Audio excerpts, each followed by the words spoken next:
It was Grace's first day of school. New school, new place. Everything was new, unfamiliar, and scary. Grace stood in her living room and looked at the front door. Her backpack was strapped tightly to her. All that was left to do now was step out and begin the walk to school. But she was nervous. She held back tears. Grace had questions hidden inside her that she felt might come flying out like air from a deflating balloon. She stared at the door. She could only imagine the journey that lay beyond it. Grace imagined a dense forest, so dense you could barely see through it, with creatures of all kinds and trees so high that they reached into space. Could she enter into that forest? Could she make it through? She would need someone to help, someone to be there. Grace imagined mountains so high that they scraped the clouds. The mountains were jagged and seemed impossible to climb. Falling rocks fell from them and crashed to the ground. Could Grace climb such a mountain? Would she even dare to try? She would need someone to help, someone to be there. Grace imagined a dark so dark that she couldn't even see her hand in front of her face. It was a dark that seemed to go on forever in every direction. Could she navigate through the dark? Grace would need someone to help, someone to be there. Grace stared at the door. Then she looked back at her mother. Grace's mother smiled and motioned her daughter over to a chair. As Grace sat, her mother took a seat across from her and asked in a soft voice, "Have I ever told you why we named you Grace?" Grace shook her head slowly from side to side. Let me tell you a story.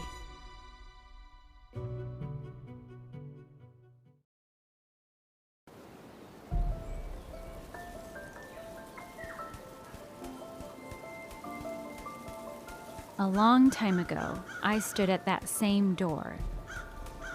After talking with my mother, your grandma, I opened the door and started walking. I had no idea where to go, and the forest before me looked dense enough to swallow me up.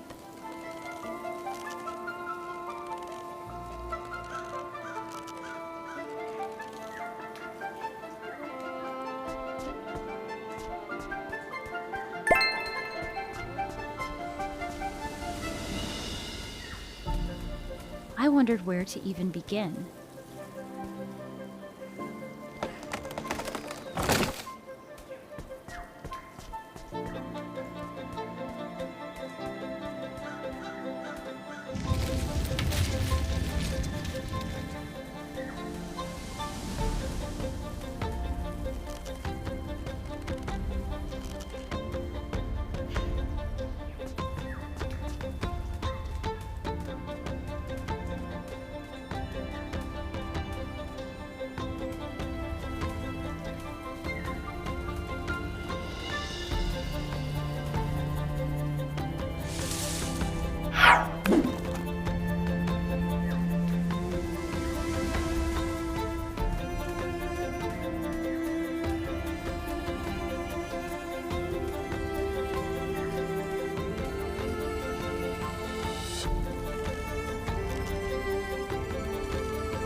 reached the edge of the forest, I looked back.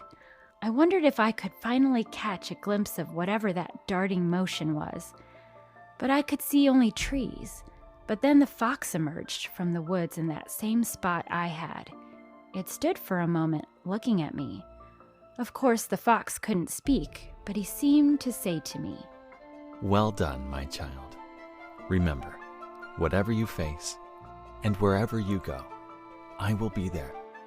In fact, I am there already. Don't fear. I am going ahead. The fox darted back into the forest down the exact same pathway that I had come. I realized then that the fox had been the one setting the path before me. It must have been working long before I had ever even begun to walk. It gave me comfort to know that a way had been prepared for me long before I even knew to follow it. So it will be with you, my child, my love. Grace, you will feel lost, but you will come to find that the way has been prepared for you all along. The pathway had been cleared for you to follow.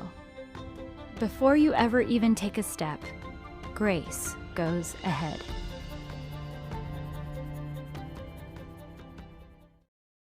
Grace looked down at her shoes and then back into her mom's face with a crinkled brow. She asked, But what if I get hurt? What if I fall down? What if I'm not strong enough? Her mother reached out and took Grace's hand and continued her story. After I made it through the forest, I was full of confidence, but that confidence didn't last. I turned, and there was the biggest and most jagged-looking mountain I'd ever seen or even imagined in my dreams. It looked like it scraped the clouds. There was no way around. I would have to climb.